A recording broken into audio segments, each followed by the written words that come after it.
Alors je vous propose d'accueillir Benjamin Mouton. Il a été l'architecte en chef de Notre-Dame pendant 13 années, entre 2000 et 2013. Bonsoir Monsieur Mouton, soyez le bienvenu. Est-ce que vous avez été surpris que le feu ait... non pas qu'il y ait eu un feu, mais qu'il se soit propagé, qu'il ait pris cette ampleur aussi rapidement? Tout à fait. Incompréhensible. Incompréhensible. Je suis stupéfait. C'est du très vieux chêne. Et on dirait qu'il a brûlé comme des allumettes. Comme si c'était une autre essence très, j'allais dire, volatile ou combustible. Je comprends pas. Vraiment, je comprends pas du tout. C'est très impressionnant. Vous ne voyez pas quelle pourrait être l'origine de ça? L'origine du feu? a aucune idée.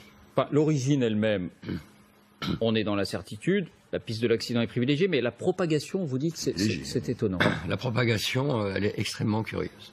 Alors évidemment, c'est parti de la croisée. Puis ça s'est propagé ensuite sur le chœur, la nef, le transept.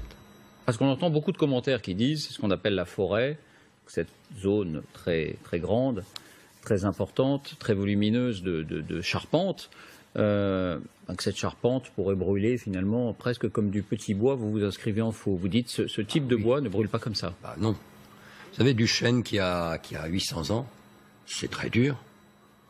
Essayer d'en faire brûler, enfin moi j'ai jamais essayé. Mais du vieux chêne, c'est pas évident du tout. Il faut mettre beaucoup de petits bois pour y arriver. Là, je sais pas s'il y en avait. Non, j'arrête de plaisanter. Je crois que non, moi ça me stupéfie beaucoup. Et où vous mène cette réflexion? À quelle hypothèse elle vous amène? Je vois pas d'hypothèse que je puisse dire. Quelle hypothèse on pourrait dire?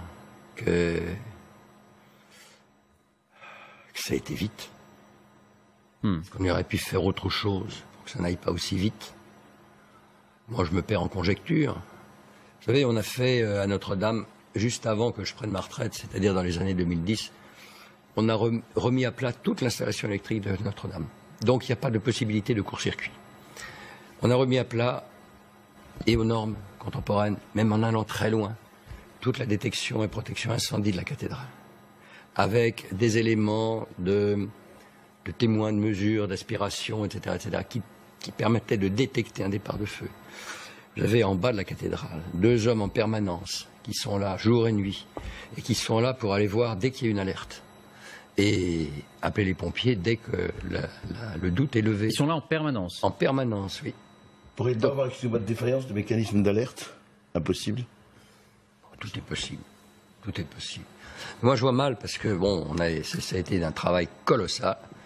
Et puis, vous savez, c'est comme dans tous ces chantiers de monuments historiques, surtout à Notre-Dame, on a un encadrement technique, normatif, de contrôle, etc., qui est considérable, qu'on ne voit nulle part ailleurs, qui est considérable. Donc là, je veux dire que je suis quand même assez stupéfait.